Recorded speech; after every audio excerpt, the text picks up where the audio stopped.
Texas Democratic Congressman Christian Menefee joins me now after his primary victory over congressional Democrat Al Green. The two faced off because the state's Republicans, the legislature and governor, redrew the state's congressional map at the behest of President Trump, setting off a nationwide chain reaction of redistricting. Congressman, congratulations on your victory. Let me ask you this. As someone who's now defeated Congressman Al Green, who had a long history in Congress, what part of his legacy in politics will you take with you, and what parts, with respect, will you put on the shelf? I'm going to take with me his spirit of protest.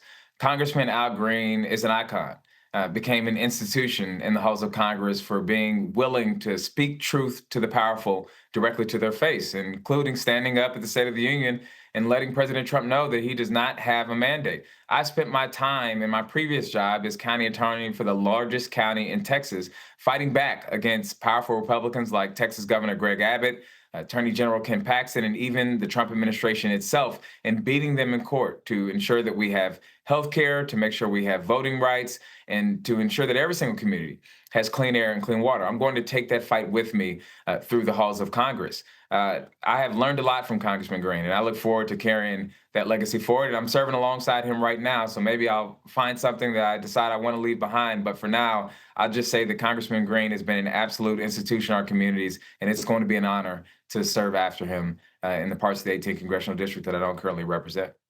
One of the things that Congressman Green is known for here in Washington is filing numerous articles of impeachment against President Trump in his first term and in his second term. Is that something you will do and you ascribe to? If I come for the king, I'm not going to miss. So I plan to be heavily involved in each and every investigation that goes into the Trump administration when Democrats take the House back in November, because I want to be clear, we are going to win the House back in November. And then you're going to see committees like the Oversight Committee, the Judiciary Committee, start to dig into this rank corruption that we've seen from the president enriching himself and his family. And if we have the evidence, then I would be more than willing to move forward with impeachment articles. But as a lawyer, as someone who served as the county attorney in Harris County, who's used to building these cases and beating the powerful in court time and time again, if I come for President Trump, it's because I believe the evidence shows that we have him, and that's when I would file an impeachment resolution. You just name-checked Ken Paxton. He won the Senate Republican primary last night. You have sparred with him legally before. How formidable or not formidable do you consider him as a Texas-wide candidate, as a U.S. Senate representative or nominee for the Republican Party? It's a stain on the state of Texas that Ken Paxton was nominated last night to be the Republican nominee for the United States Senate. This is someone who engaged in rank corruption when he was the Attorney General of the state of Texas, someone who time and time again has been shown that he cannot be trusted by the voters in Texas. And right now we have a strong candidate on the Democratic side, State Representative James Tellerico, someone who's going to be leading our party forward across the state. So I look forward to Democrats across the state making the case as to why Ken Paxton should not be the next United States Senator. I certainly don't believe he was a stronger candidate than John Cornyn. It was someone who has enjoyed support from both sides of the aisle, who was able to get stuff done, even with my predecessor, the late Congresswoman Sheila Jackson Lee, when they made Juneteenth a national holiday. You can't say those kinds of things about Ken Paxton, and the voters are going to find out throughout the rest of the year. You know as well as I do that veteran reporters like myself in Washington have been told for many an election cycle, this one will be different in Texas. Told that by Democrats. Countless Democrats have whispered that in my ear, pounded on the table, et cetera, et cetera. I've grown a little weary of that pronouncement. Why should this year be any different? I will tell you, as someone who's relatively new to politics, I have never drank the Kool-Aid. I've never been the Democrat who cycle after cycle is saying, this is the one, this is our go.